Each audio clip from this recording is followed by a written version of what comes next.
Hello, I'm Jonasz Rewiński. Welcome on board the Eastern Express, and as always, I hope you enjoy the journey. Russia loves to describe itself as a victim of misunderstanding, a misunderstood great power, unfairly judged, constantly threatened, tragically forced into history by everyone else. It is a story told so often that it has become reflexive. Any criticism is Russophobia, any resistance is ingratitude, any demand for autonomy is extremism. But there is one word Moscow fears more than NATO, sanctions, or even defeat. The word in question is decolonization, because that word doesn't accuse Russia of behaving badly. It accuses it of being built wrong from the very beginning. So, without further ado, let's take a look at our latest report to find out more. The OSCE continues to distance itself from the Russian Federation. This time the organization declared that a decolonization of Russia is necessary to sustain peace in Europe. The OSCE has linked this declaration to the war in Ukraine and the genocide that the Russians have been committing against their neighbor. Although Russia is a member of the organization, it suspended its participation in the OSCE some time after the invasion of Ukraine. The overwhelming majority of the OSCE participating states stressed that we must continue to support Ukraine and we must ensure Russia is held accountable for its actions. The OSCE has pointed to Russia's imperial tendencies and actions that it has been carrying out against the occupied Ukrainian population. It also emphasized that Russia's imperialism goes far beyond just Ukraine and is rooted in a post-Soviet evolution that also affects its own regions. The traditions and languages of the various ethnic groups within the Russian Federation are also being systematically erased, although the OSCE does not want to frame a potential decolonization of Russia as a Russians versus non-Russians conflict. The organization pushes for a peaceful solution that will lead to stability for both Europe and parts of Asia. And now let's zone in on the East-splaining portion of our show. A decolonization of Russia could mean the dissolution of the Russian Federation as we currently understand it. While such a process is incredibly unlikely to happen anytime soon, the Russian state had been broken apart once before. Could the Soviet Union's fall serve as a blueprint for this process? Let's take a look. The Soviet Union fell apart in 1991 in the wake of national movements and various political reforms. Several countries were freed from the grasp of a geopolitical entity that was basically regarded as a successor to Imperial Russia. Many of these new states, such as Belarus, Azerbaijan or Kazakhstan, joined the Commonwealth of Independent States. This body was meant to help coordinate the post-Soviet transition period and also give Moscow some influence over affairs in the new countries. Yet in the case of the modern Russian Federation, the situation looks a bit different. The Soviet Union comprised states with very strong national identities. Many of them, like the Baltic states, were independent countries prior to the Second World War. In contrast, the different republics and regions of the Russian Federation have not had this sort of degree of independence ever since Imperial Russia conquered Siberia hundreds of years ago. This means that whatever national movements there may be, they will not be as strong as those from the early 1990s and late 1980s. There's also the foreign aspect to the dissolution of Russia. None of the world's major powers like the United States or China are, at least openly, eager to see this happen as it could possibly lead to unprecedented instability. The fall of the Soviet Union, at the time, was seen as a very dangerous event in terms of geopolitical stability. The world, as it currently is, might not be prepared for a second such event in just 30-odd years. And now let's take a look at the issue in greater detail. For centuries, Russia has insisted on one central myth, that it is not an empire, that it merely expanded, unified, or protected others. That the lands it absorbed somehow wanted this outcome, or at least benefited from them. And when force was involved, well, that was history. Ancient history, best not discussed at all. Except history has a nasty habit of staying relevant, especially when it's still happening. Decolonizing Russia does not mean breaking it apart with a sledgehammer. It doesn't mean drawing new borders overnight, or turning every ethnic grievance into a separatist movement. At its core, decolonization is about something far more threatening to Moscow than territorial loss, the end of imperial thinking.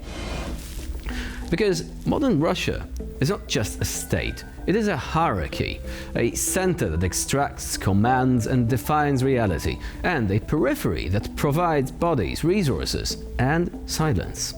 That hierarchy didn't disappear with the Romanovs or with the Soviet Union. On paper, Russia is a federation. In reality, it is an empire with decorative autonomy. Russia officially recognizes dozens of republics, each supposedly built around a distinct people, language and culture. They have constitutions, they have flags, some even have official languages alongside Russian, but they do not have sovereignty over budgets, security, education, or political leadership. Moscow decides, Moscow appoints, Moscow corrects. When regional leaders get too confident, their titles are downgraded. When local languages survive too visibly, they are quietly removed from school curricula. When regional identities grow too strong, they are reframed as folklore, colorful, harmless, and politically irrelevant. Decolonization begins by naming this system for what it is: colonialism without overseas travel. Empires do not only conquer land, they decide whose lives are expendable and whose future is negotiable. And in Russia's case, this structure has become brutally visible during the war against Ukraine. Look at who is disproportionately mobilized and where recruitment officers hit hardest. Look at the regions offering the deadliest economic incentives for military service. It's always the poorer republics, areas long stripped of opportunity and flooded with propaganda. This is not accidental, you see. Colonial systems always rely on the periphery to bleed first, and yet the moment decolonization is mentioned, the conversation in Moscow, including among parts of the opposition, immediately collapses into panic. Decolonization is not a promise of secession, it is a demand for agency. It means understanding that you cannot dismantle authoritarianism while preserving the imperial imagination that feeds it. Decolonization is not about humiliation, it is about accountability. It is about building a political imagination where size does not equal greatness and control does not equal stability. Empires fear this conversation because it removes the illusion of inevitability. And once that illusion is gone, everything else becomes negotiable.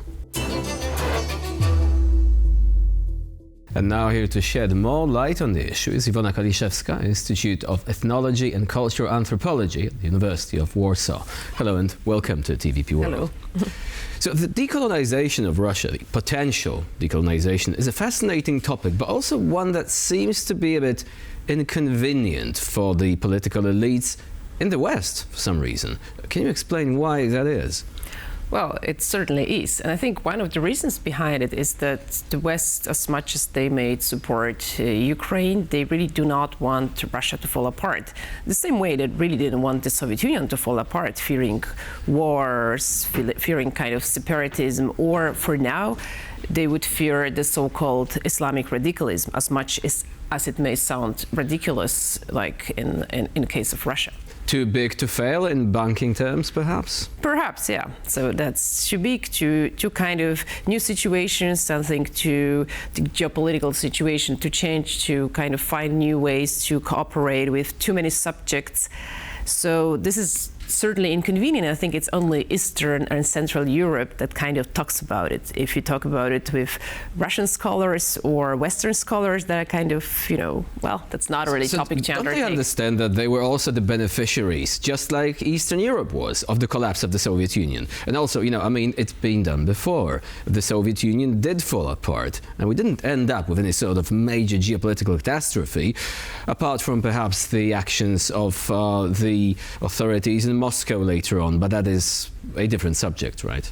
Oh, well, it is, but still, it's nothing really, there were wars like in Tajikistan or South Caucasus, Karabakh, so it wasn't totally peaceful, but it was peaceful. The collapse of the Soviet Union was relatively peaceful comparing to what might have happened. But still, I think what U.S. is fearing more is too many subjects to deal with, and as well as Europe. So, and the second thing is that I don't think that it's very probable that this decolonization may happen, so that's another reason why not too many people undertake it. So on one hand, there's potential in the local subjects, especially in the North Caucasus, but on the other hand, it's the very unlikely scenario, I would say.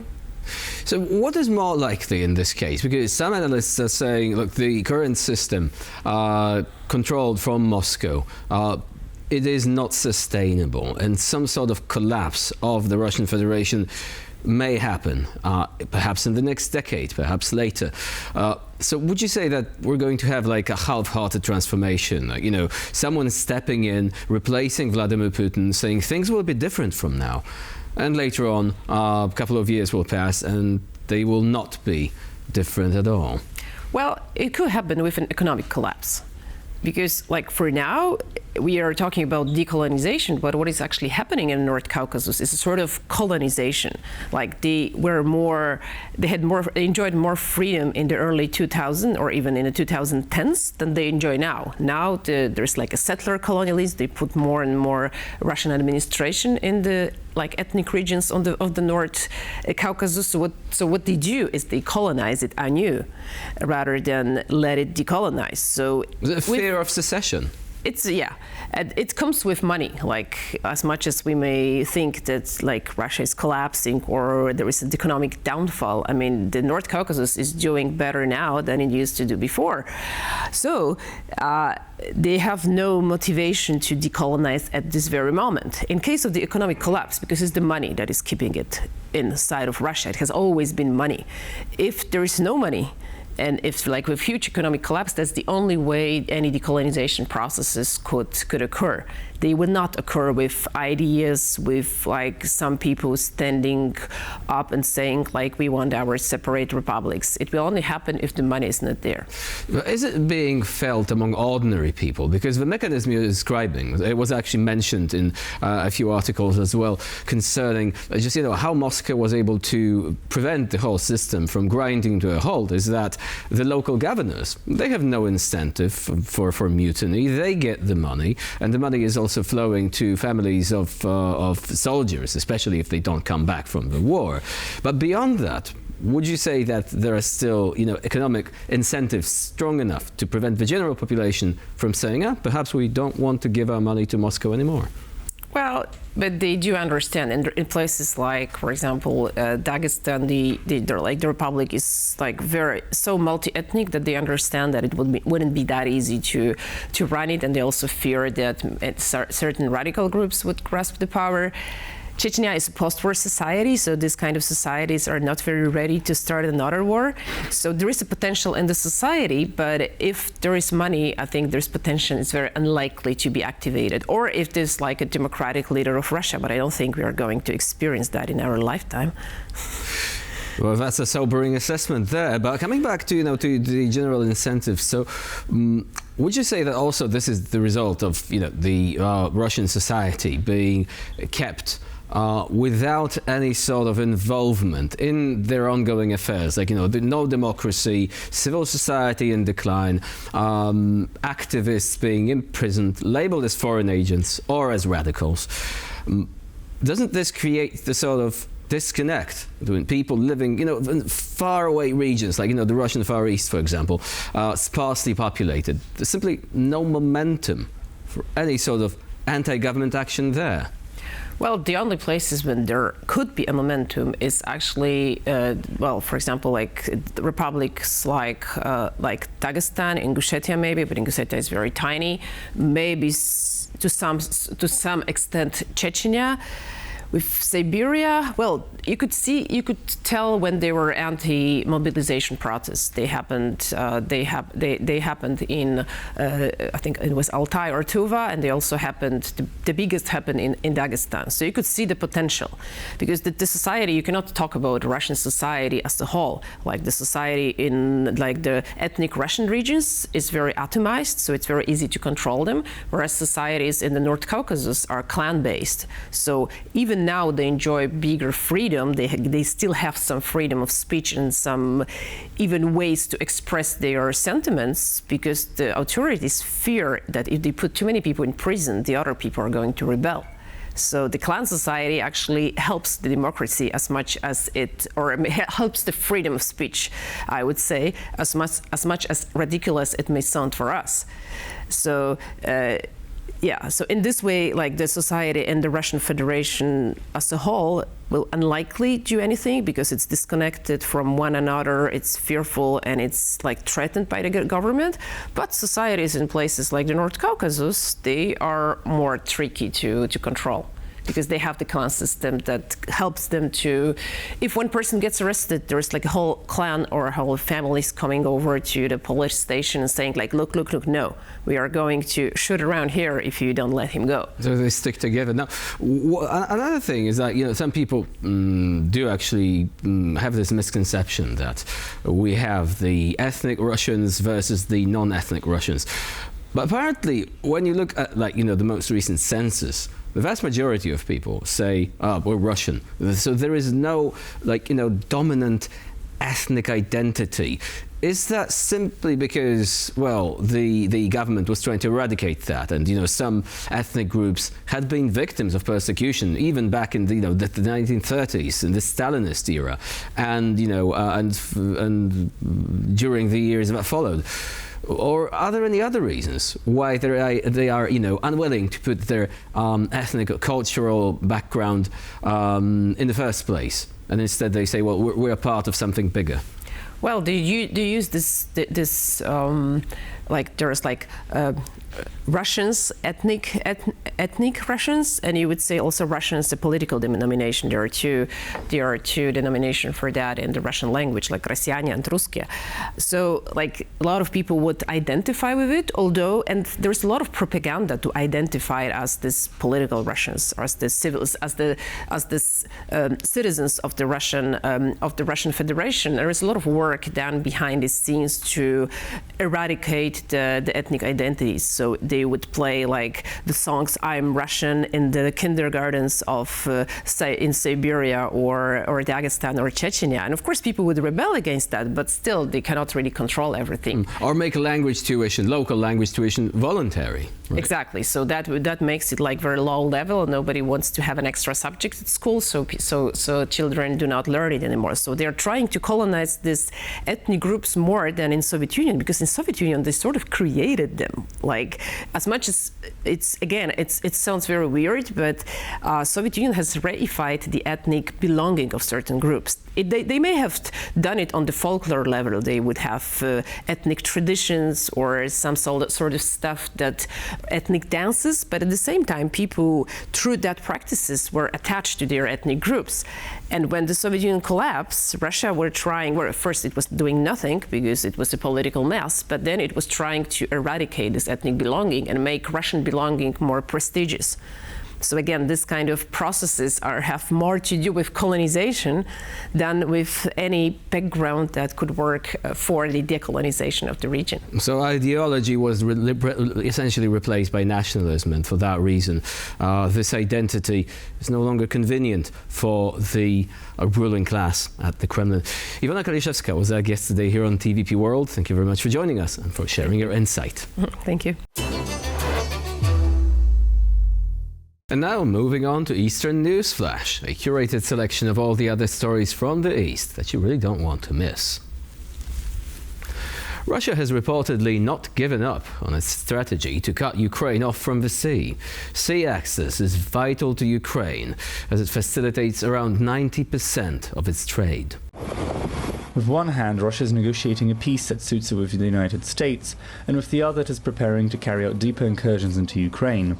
The Ukrainian Navy spokesperson says Moscow has not abandoned its objective of fully severing Ukraine's access to the sea. The main way to do this would be for the Russians to capture the key port city of Odessa, something they have been unable to do since the war's beginning, despite it being a major objective. Should Russian forces be successful in this endeavor, they would cripple the Ukrainian economy and cut off basically all of Ukraine's trade. The battle for Ukraine's coast shows just how much the Ukrainian economy relies on successes on the battlefield to be able to function properly. Chinese imports of Russian liquefied natural gas reached a record high in November 2025. Beijing remains Moscow's most important trading partner in the wake of the invasion of Ukraine.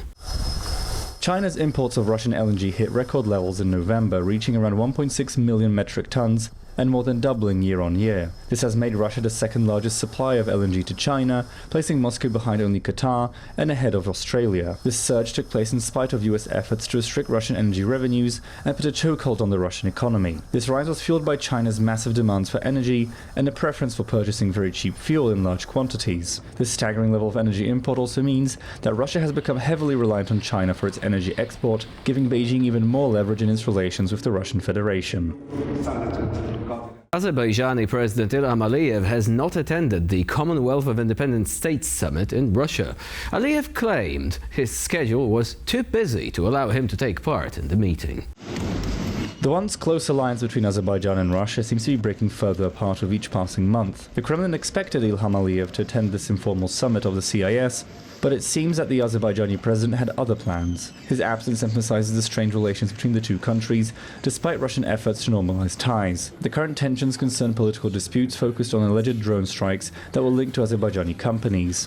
Azerbaijan had also shut down Russian propaganda outlets and even detained Russian citizens, which added fuel to the fire. The collapse in relations between the two countries began in earnest last year, after Baku accused Russia of being involved in an Azerbaijani Airlines plane crash in Kazakhstan. And for this episode of Eastern Express, it's the end of the line. Please stay with us here on TVP World for more latest news, updates and commentary.